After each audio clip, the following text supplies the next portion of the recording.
good evening, students. Welcome to my channel, Dr. Prerna Pharma. Now, after distribution, we are going to discuss about the metabolism of drugs. Now, what is metabolism actually? Metabolism से हम क्या समझते हैं? Metabolism मतलब drug का क्या हुआ? तो हुआ ये कि अंत में अब कभी ना कभी तो ड्रग की एक्शन को हमें ख़त्म करना है. तो इस ड्रग की एक्शन को ख़त्म करने का जो पूरा मैकेनिज्म होता है वो है मेटाबॉलिज्म. अगर मेटाबॉलिज्म नहीं होगा ड्रग का तो ड्रग की एक्शन कंटिन्यूसली चलती जाएगी, चलती रहेगी, चलती रहेगी, चलती रहेगी, उसको ख़त्म नहीं कोई करेगा, है ना. उसकी एक्शन रिसेप्टर पे चलती रहेगी. तो ऐसा तो होता नहीं है. अब ड्रग जब भी हम किसी मरीज़ को देते हैं तो उसका धीरे धीरे करके रिस्पॉन्स आता है. फिर आप देखते हो कि 4 से 5 घंटे या 8 घंटे के बाद उसका रिस्पॉन्स ख़त्म होने लगता है. तो ये क्यों होता है? क्योंकि ड्रग डिस्ट्रीब्यूट होके अपने टारगेट ऑर्गन पे पहुंची, उसने वहाँ एक्शन करी और उसके बाद फिर वो अब मेटाबोलाइज होके और अब एक्सक्रीट हो गई, सिस्टम से निकल गई. तो मेटाबॉलिज्म एक तरीके से अच्छी चीज़ है क्योंकि ये हमारी बॉडी से वो हर चीज़ जो नुकसान कर सकती है उसको हमारे सिस्टम से निकालता है. तो इसमें हमें पॉजिटिव बात क्या है? जैसे मान लो किसी ने कोई गलत दवाई कंज्यूम कर ली, मॉर्फिन कंज्यूम कर ली या ऐसी कोई दवाई कंज्यूम कर ली जिससे वो बेहोश हो गए, सेडेट हो गए, पॉइजनिंग हो गई, तो हमें ये पता है कि वो ड्रग उनके सिस्टम से निकल जाएगी, वो वहाँ पे कंटिन्यूसली नहीं रहेगी, right. So this is the benefit and importance of metabolism. Definition wise अगर हम देखें तो मेटाबॉलिज्म की डेफिनेशन को समझना बहुत ज़रूरी.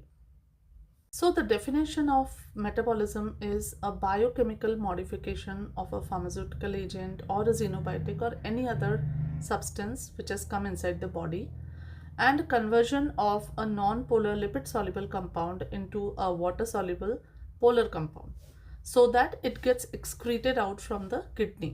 तो इसको सरल भाषा में क्या समझेंगे कि मेटाबॉलिज्म बेसिकली कोई भी ड्रग को उस रूप में कन्वर्ट करना है जिससे कि वो हमारी बॉडी से निकल जाए. तो यूजुअली अगर ड्रग्स लिपिड सॉल्युबल हैं, नॉन पोलर हैं, तो उनको रिएक्शंस के through polar water soluble convert कर दिया जाता है. मेटाबॉलिज्म से 90% से ज़्यादा ड्रग्स इनएक्टिवेट हो जाती हैं और एक्सक्रीट होती हैं. कुछ ड्रग्स हैं जो एक्टिव ड्रग से एक्टिव मेटाबोलाइट बनता है. तो ऐसा नहीं कि एक्टिव ड्रग को मेटाबोलाइज किया और वो तुरंत इनएक्टिव हो गई. कई बार एक्टिव ड्रग्स पहले एक एक्टिव मेटाबोलाइट में कन्वर्ट होती हैं और उसके बाद फिर वो एक्टिव मेटाबोलाइट अपनी एक्शन करता है एंड वो फिर से मेटाबोलाइज होके फिर इनएक्टिव बनती है. तो इस तरीके की भी चीज़ों को मेटाबॉलिज्म में ही हम पढ़ते हैं. एक होता है कि एक ड्रग है वो इनएक्टिव है, उसे सिस्टम में जब दिया तो वो इनएक्टिव थी, वो मेटाबोलाइज होने से एक्टिव हुई, उसके बाद उसने अपना एक्शन किया और वो फिर फर्दर मेटाबॉलिज्म के बाद इनएक्टिव हुई. तो इस तरीके की ड्रग्स को हम बोलते हैं प्रो ड्रग्स. प्रो ड्रग्स मतलब वो ड्रग्स नहीं है, वो ड्रग का पहला वाला हिस्सा है, अभी एक्टिवेटेड नहीं है, वो मेटाबोलाइज होके फिर एक्टिवेट होंगी. इसमें एग्जाम्पल आता है जैसे enalapril is actually a pro drug. Enalapril is then converted to enalaprilat which is an active metabolite. The major sites of biotransformation और मेटाबॉलिज्म. तो सबसे पहली साइट जहाँ पे मेटाबॉलिज्म होता है वो मेन साइट जो है हमारा लिवर होता है. लिवर हमारी बॉडी में बहुत इंपॉर्टेंट रोल प्ले करता है. इनफैक्ट किसी भी और ऑर्गन से ज़्यादा, मैं ब्रेन और हार्ट की बात नहीं कर रही हूँ, हर ऑर्गन की अपनी जिम्मेदारी है, अपना एक वैल्यू है, पर लिवर हमारी बॉडी में कई बार हम उसे समझते हैं ये तो पता नहीं क्यों है, ये क्या करता है, इसका कोई काम तो है नहीं, दिखने में भी इतना कोई वो खास नहीं है, लेकिन लिवर हमारी बॉडी को बहुत चीज़ों से बचाता है, बहुत सारे टॉक्सिन से बचाता है, एक तरीके से हमारी बॉडी का गार्ड है. सो लिवर जो है सबसे इम्पॉर्टेंट ऑर्गन है जहाँ पे मेटाबॉलिज्म होता है और जो एंजाइम्स लिवर में मेटाबॉलिज्म करते हैं उनका नाम होता है हेपेटिक एंजाइम्स. अब ये दो तरीके के होते हैं, hepatic microsomal and hepatic non microsomal. Microsomal enzymes वो होते हैं जो मेम्ब्रेन के ऊपर बेस्ड होते हैं, मेम्ब्रेन पे अटैच्ड होते हैं, और नॉन माइक्रोसोमल एंजाइम्स वो होते हैं जो कि मेम्ब्रेन पे अटैच्ड नहीं होते हैं. इसके अलावा जो लिवर से बाहर जो एंजाइम्स हैं उनको बोलते हैं हम एक्स्ट्रा हेपेटिक एंजाइम्स. सो अब यहाँ पे हम जब बात करेंगे मेटाबॉलिज्म में कितने तरीके के रिएक्शंस होते हैं, क्या क्या रिएक्शंस होते हैं, उसी में हम इन एंजाइम्स के बारे में भी थोड़ा बहुत डिस्कस करेंगे. So biotransformation or metabolism reactions are divided into two types, phase 1 and phase 2. Phase 1 basically consists of oxidation, reduction, hydrolysis, hydration, cyclization and decyclization. While phase 2 reactions are known as sulfation, acetylation, glucuronidation, amino acid conjugation, acetylation, methylation. तो ये reactions जो है phase 2 में आते हैं. अब नाम से ही आप समझ गए होंगे कि फेज 1 एक्चुअली यहाँ पे बेसिक ट्रांसफॉर्मेशन हो रहा है मॉलिक्यूल का, लेकिन कोई दूसरा मॉलिक्यूल आके कोवलेंट बॉन्ड नहीं बना रहा है. तो उसी कंपाउंड में ऑक्सीडेशन हो रहा है, मतलब ऑक्सीजन आयन की एडिशन हो रहा है. हाइड्रेशन या हाइड्रोलिसिस हो रहा है, मतलब वाटर के साथ रिएक्शन हो रहा है. या रिडक्शन हो रहा है, मतलब there is a loss of hydrogen ion. Then cyclization और डीसाइक्लाइजेशन, मतलब उसी स्ट्रक्चर में साइकिल रिंग बन रही है या रिंग स्ट्रक्चर नहीं बन रहा है, डिसरप्ट हो रहा है. जबकि फेज 2 रिएक्शंस जिसमें आप देख सकते हो सल्फेशन, एसिटाइलेशन, मिथाइलेशन, ग्लूकुरोनिडेशन, यहाँ पे क्या हो रहा है, एक दूसरा कंपाउंड आके हमारी ड्रग के साथ अटैच हो रहा है, एक बॉन्ड बना रहा है, और उस रिएक्शन में एक थर्ड सब्सटेंस बन रहा है which is a metabolite, but it is an active metabolite or an inactive metabolite also. So phase 1 reactions और phase 2 reactions के differences होते हैं. अब इन reactions के बारे में थोड़ा डिटेल में पढ़ते हैं. तो phase 1 reactions जो होते हैं, जैसा कि मैंने बताया कि modification of the parent compound होता है. There is no covalent bonding, attachment or any other substance coming inside that molecule. And phase 1 reactions usually are membrane bound enzymes होते हैं, microsomal enzymes होते हैं, और इनका मेन पर्पस होता है कि ड्रग को अल्टीमेटली एक इनएक्टिव पोलर कंपाउंड में कन्वर्ट करना है. नाउ जो फेज 1 में जैसे ऑक्सीडेशन बताया, तो इसमें मॉलिक्यूलर ऑक्सीजन यूज होती है. अब जो ऑक्सीडेशन रिएक्शन करने वाले एंजाइम्स हैं उनको हम क्या बोलेंगे, ऑक्सीडेस. तो अब ऑक्सीडेसेस की एक बहुत इंपॉर्टेंट फैमिली होती है मिक्स्ड फंक्शन ऑक्सीडेस. ये जो मिक्स्ड, इनकी एक सब फैमिली होती है जिसको हम बोलते हैं cytochrome P450 microsomal oxidase enzymes. तो साइटोक्रोम P450 एंजाइम्स बहुत इंपॉर्टेंट होते हैं. इनमें cytochrome P3A4 is a very very important enzyme, क्योंकि ये बहुत सारी ड्रग्स को मेटाबोलाइज करता है. और यहीं पे कई बार enzyme inhibition and enzyme induction भी, जब हम आगे फार्माकोडायनेमिक्स पढ़ेंगे तो उसके बारे में देखेंगे कि अगर किसी दो ड्रग साथ में दी जाती हैं तो एक ड्रग जो है एंजाइम को इनहिबिट कर देगी और उससे दूसरे ड्रग का मेटाबॉलिज्म अफेक्ट हो जाएगा. तो ये आपस में ड्रग इंटरेक्शंस इन एंजाइम्स के कारण होते हैं. साइटोक्रोम P450 फैमिली हमारे लिए बहुत इंपॉर्टेंट है, क्योंकि हमारी बहुत सारी दवाइयाँ इन एंजाइम्स के द्वारा ऑक्सीडेज होती हैं. उसके अलावा non cytochrome P drug oxidase भी होते हैं, जैसे माओ एंजाइम होता है एक, मोनोअमाइन ऑक्सीडेज.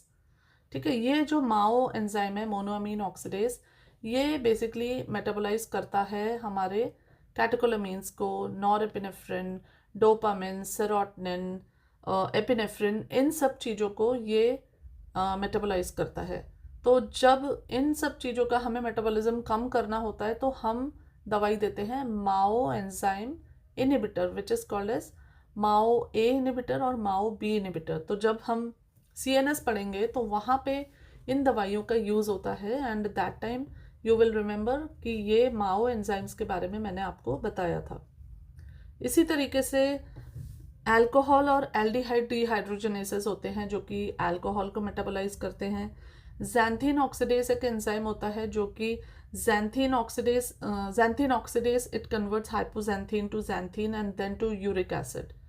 तो ये जो इसके ऊपर ज़ैंथीन ऑक्सीडेज इनहिबिटर एक दवाई होती है allopurinol, which is used in the treatment of uric acid. क्योंकि यूरिक एसिड बढ़ जाता है, किन मरीजों में बढ़ता है यूरिक एसिड, गाउट के मरीजों में.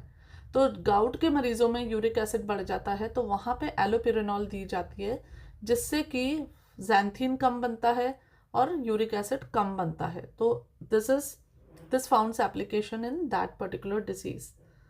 दूसरे फेज 1 रिएक्शंस होते हैं reduction, hydrolysis, hydration, cyclization and decyclization, जो कि एक जनरल सी कैटेगरी है। नेक्स्ट अपन आते हैं फेज 2 रिएक्शंस। फेज 2 रिएक्शंस होते हैं सल्फेशन, एसिटाइलेशन, मिथाइलेशन, ग्लूकुरोनिडेशन, जहाँ पे एक टर्शरी, एक सेकेंडरी मोइटी आके हमारे ड्रग से अटैच होती है और फिर एक कंपाउंड बनता है, जिसमें मतलब कोई कोफैक्टर या कोई अदर सब्सटेंस आके अटैच हो रहा है। जैसे सल्फेशन में hydrogen atom is replaced by sulfonate, glucuronidation में hydrogen atom is replaced by glucuronic acid, acetylation में the replacement of hydrogen atom is done by the acetyl group, methylation में it is replaced by methyl group. अब phase 2 enzyme reaction में हमारे लिए एक बहुत important है ग्लूटाथियोन कंजुगेशन। तो ग्लूटाथियोन क्या होता है? एक कंपाउंड होता है glutathione, and this is a cofactor actually. Glutathione is made from glycine, cysteine and glutamic acid. और ये ग्लूटाथियोन या तो डायरेक्टली ऐड होता है या फिर ये किसी को रिप्लेस करता है। It conjugates with the parent compound and then produces another substrate. Now अब क्या होता है, देखो ग्लूटाथियोन का सिग्निफिकेंस मैं बताती हूँ आपको। ग्लूटाथियोन जो है एक लिमिटेड रिसोर्स है, हमारी बॉडी में बहुत ज़्यादा ग्लूटाथियोन नहीं होता है, और ये पैरासीटामोल के कंजुगेशन में, पैरासीटामोल के बायो ट्रांसफॉर्मेशन में बहुत इंपॉर्टेंट रोल प्ले करता है। तो क्या होता है, जब हम पैरासीटामोल खाते हैं तो paracetamol ultimately then glutathione conjugation के थ्रू मेटाबोलाइज होती है और एक्सक्रीट हो जाती है। लेकिन अब देखो, पैरासीटामोल, सपोज एक बच्चे में बहुत ज़्यादा बुखार आ रहा है, डॉक्टर ने उसको बोला कि आप 6 घंटे के अंतराल पे आप पैरासीटामोल एक एक चम्मच पिलाइएगा। लेकिन पेरेंट्स बहुत ज़्यादा पैनिकी हैं, एंग्शियस हैं, वो देख रहे हैं कि पैरासीटामोल खिलाने के 2 घंटे बाद वापस से बुखार चढ़ गया, तो वो क्या करते हैं, फिर वो अपनी तरफ से बच्चे को 1 चम्मच और पिला दी। अब बच्चे के लिवर में ग्लूटाथियोन बहुत कम होता है, छोटा सा, मतलब बहुत ही कम, छोटा सा लिवर है, कम है। तो होगा क्या, अब ये पैरासीटामोल उसके शरीर में ज़्यादा चली गई है, तो अब धीरे धीरे जो ग्लूटाथियोन कोफैक्टर है वो ख़त्म हो गया।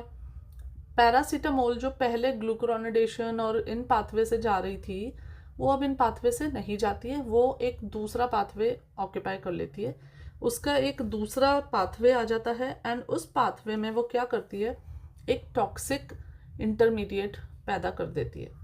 Because glutathione is not there, paracetamol undergoes this alternate metabolic pathway and produces a toxic metabolite. इस toxic metabolite का नाम होता है, it is a highly reactive quininoimine। और ये जो क्विनोइमीन हाईली रिएक्टिव है, ये जो है हमारी लिवर की सेल्स को डैमेज करता है, और लिवर की सेल्स को डैमेज करके ये अपने आप में भी फीवर प्रोड्यूस करता है। तो कई बार बच्चे को फीवर आ रखा है, पैरासीटामोल टॉक्सिसिटी हो गई, फीवर और बढ़ गया, पेरेंट्स को लगता है कि फीवर कम नहीं हो रहा है, वो और पैरासीटामोल दे रहे हैं। There are incidents where this paracetamol toxicity has resulted in hepatic necrosis and hepatic failure also. So this is a very important thing, that the small children, they should not be given an overdose of paracetamol, चाहे कुछ भी हो, अगर ज़्यादा बुखार आ रहा है तो दूसरे तरीके से उस Now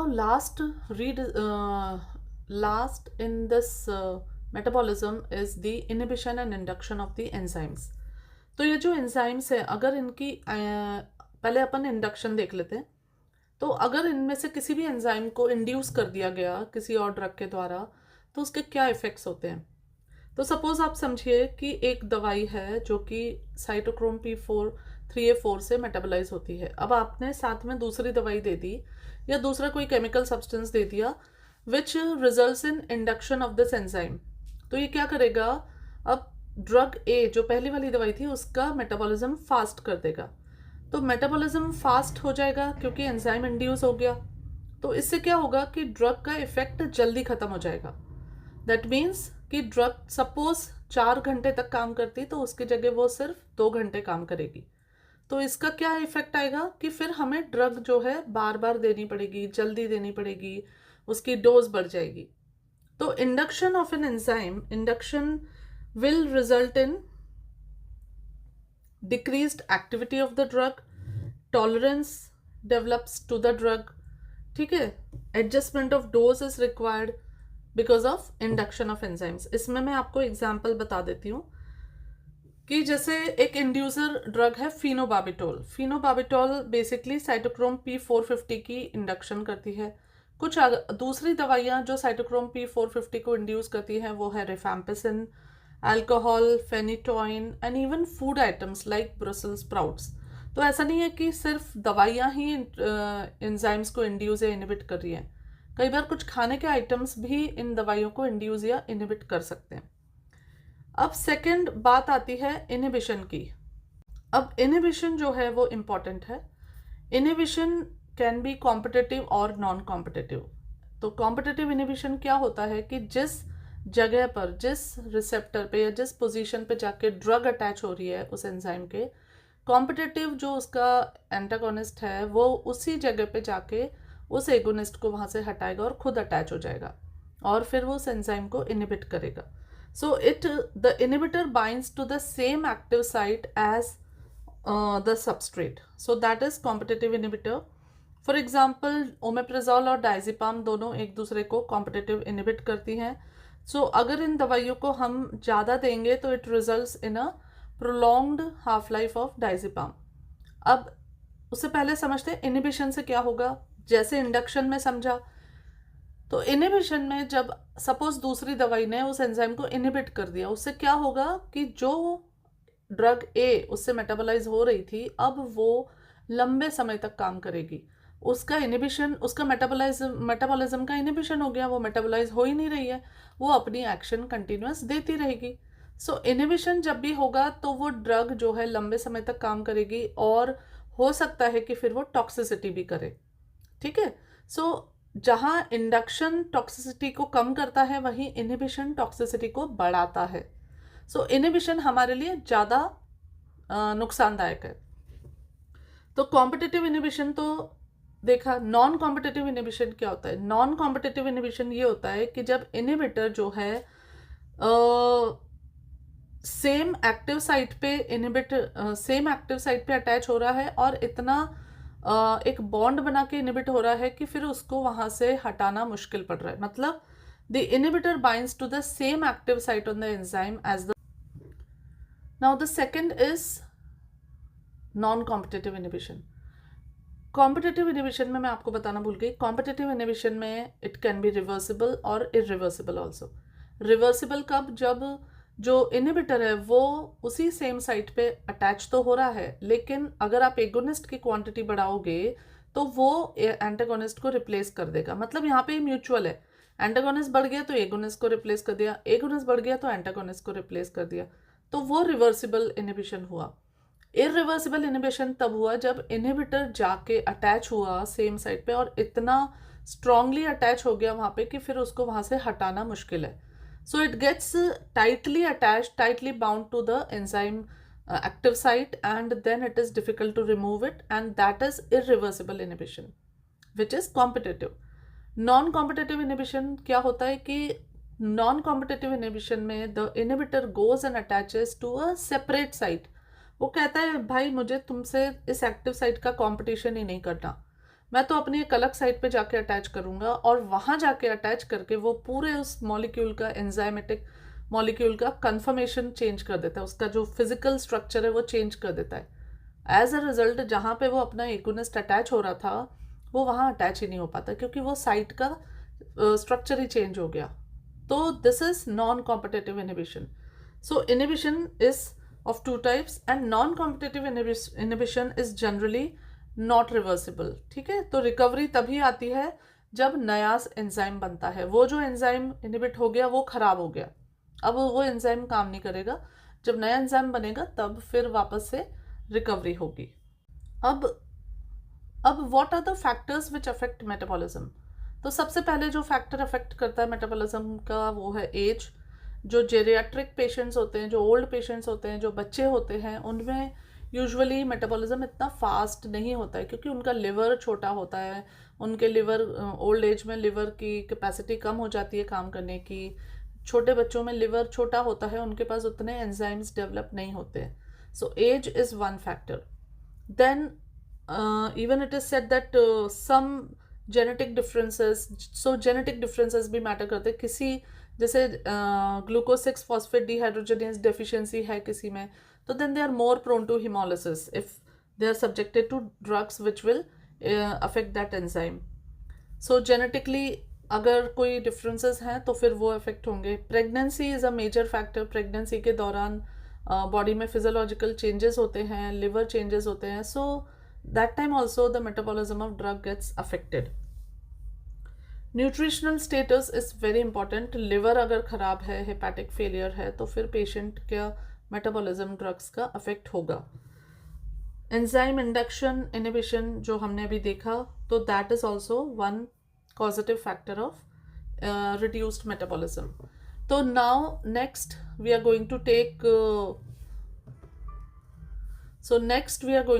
the excretion of drugs.